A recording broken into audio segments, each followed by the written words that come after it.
Hello, আসসালামু আলাইকুম। আজকে আমি ছাদ বাগানে চলে আসছি আমাদের নতুন নতুন ফুলে পরাগায়ন করতে। যাই হোক, আমি এটা ইউটিউব থেকে শিখছি, আজকে করতে আসছি। আপনারা সবাই আমার পাশে থাকবেন, কীভাবে করছি আপনার সাথে শেয়ার করলাম। তো যেগুলো আজকে 11টা ফুল ফুটছে, আমি 11টা ফুলে পরাগায়ন করে দিব। তো আপনারা কীভাবে করেন সেটা আমার সাথে একটু শেয়ার করবেন। যাই হোক, আমাকে কমেন্ট করে জানাবেন এটা আমার হয়েছে কি না। তার আগে আমি একবার করছি। আমার আমার হেল্পার আছে দুইজন, আমার যা আর আমার ননদ, দুজন আমার সাথে হেল্প করতেছে। দেখি, কিন্তু ওটা করা লাগে না।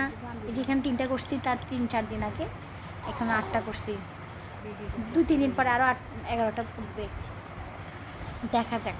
মাশাআল্লাহ, আমার কাছে অনেক সুন্দর লাগতেছে। বন্ধুগণ সবাই আমার পাশে থাকবেন। সব আমি যে রাতে আপনাদের উৎসাহতে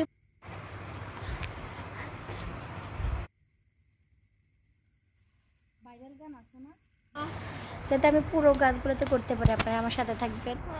এই যে এখানে একটা খুব সুন্দর করে ফুটে গেছে, মাশাআল্লাহ মাশাআল্লাহ। আসলে ড্রাগন ফুলের প্রেমে পড়ে গেছে আমি। এটা যদি আমি না চাষ করতাম, জীবনে দেখতাম না, যেমন জীবনে জানতামও না। আল্লাহ তাআলা আমাকে এটা সৌভাগ্য করে দিলে এই ফুলটা দেখার জন্য তৌফিক দান করলো। আমিন। সবাই সাথে ভালো থাকবেন। আসসালামু আলাইকুম।